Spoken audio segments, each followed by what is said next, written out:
കഴിഞ്ഞ ആഴ്ചയുടെ തുടക്കത്തിൽ അന്താരാഷ്ട്ര മാർക്കറ്റിൽ ഔൺസിന് $5111 പരിധിയിലായിരുന്ന സ്വർണ്ണവില ഈ ആഴ്ചയുടെ തുടക്കത്തിൽ $5278 പരിധിയിൽ എത്തി നിൽക്കുമ്പോൾ വരും ആഴ്ചയിലെ സ്വർണ്ണ വിപണിയുടെ നീക്കങ്ങളെക്കുറിച്ചുള്ള വിദേശ അനലിസ്റ്റുകളുടെ ഗോൾഡ് സർവേ റിപ്പോർട്ടും നിഗമനങ്ങളും സ്വർണ്ണവിലയ്ക്ക് ശേഷം ചേർത്തിട്ടുണ്ട്. മിഡിൽ ഈസ്റ്റിൽ യുദ്ധം വലിയ പ്രതിസന്ധികൾ സൃഷ്ടിക്കുമ്പോൾ വരും ആഴ്ചയിൽ തൊഴിൽ ഡാറ്റയടക്കമുള്ള പ്രധാന ഡാറ്റകൾ വരാനിരിക്കുന്നുവെങ്കിലും ഭൗമരാഷ്ട്രീയ പ്രതിസന്ധികൾക്കായിരിക്കും വിപണിയും നിക്ഷേപകരും മുൻതൂക്കം നൽകുന്നത്.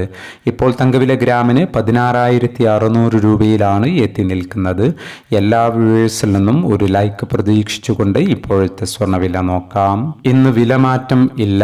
ഇന്ന് 1/3/2026 പവന് 1,23,720, ഗ്രാമിന് 15,465. വരുമാഴ്ചയിലെ സ്വർണ്ണ വിപണി നീക്കങ്ങളെക്കുറിച്ചുള്ള വിദേശ അനലിസ്റ്റുകളുടെ ഗോൾഡ് സർവേ റിപ്പോർട്ടിൽ 67% വാൾസ്ട്രീറ്റ് അനലിസ്റ്റുകളും 76% മെയിൻ സ്ട്രീറ്റ് നിക്ഷേപകരും സ്വർണ്ണവില ഉയരുമെന്ന് അഭിപ്രായപ്പെടുമ്പോൾ 11%, 13% സ്വർണ്ണവില കുറയുമെന്ന് അഭിപ്രായപ്പെട്ടു. 22%, 11% ന്യൂട്രലായി തുടരുകയും ചെയ്തു.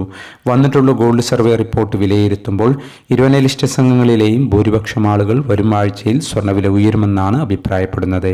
മിഡിൽ ഈസ്റ്റിൽ യുദ്ധം ആരംഭിക്കുന്നതിന് മുൻപേ വീഡിയോയിൽ ഉദ്യോഗസ്ഥരോട് ഇസ്രായേൽ വിടാൻ US-ഉം ബ്രിട്ടനും നിർദ്ദേശം നൽകിയതായി ചാനൽ സൂചന നൽകിയിരുന്നു. തുറന്ന യുദ്ധത്തിലേക്ക് കാര്യങ്ങൾ നീങ്ങിയപ്പോൾ ഗൾഫ് മേഖലയിൽ ഇത് വലിയ പ്രതിസന്ധിയാണ് സൃഷ്ടിക്കുന്നത്. ക്രൂഡ് ഓയിൽ വിലയെ ഇത് കാര്യമായി ബാധിക്കുകയും ചെയ്താൽ സ്വർണത്തിൽ വലിയ കുതിപ്പ് പ്രതീക്ഷിക്കാം. നാളെ തിങ്കളാഴ്ച ഔൺസിന് $5,500 പരിധിയിൽ $5,500 മുകളിലായി തന്നെ വില പ്രതീക്ഷിക്കുന്നു. ഗൾഫ് രാജ്യങ്ങൾ അടിയന്തരമായി ഇടപെട്ടുകൊണ്ട് യുദ്ധം അവസാനിപ്പിക്കാനുള്ള ശ്രമങ്ങൾ നടത്താമെങ്കിലും വരും ആഴ്ചയുടെ തുടക്കത്തിൽ തന്നെ ശക്തമായ കുതിപ്പാണ് പ്രതീക്ഷിക്കുന്നത്. എൻ്റെ ശബ്ദം ശ്രവിച്ച നിങ്ങൾക്ക് നന്ദി. Thank you for watching.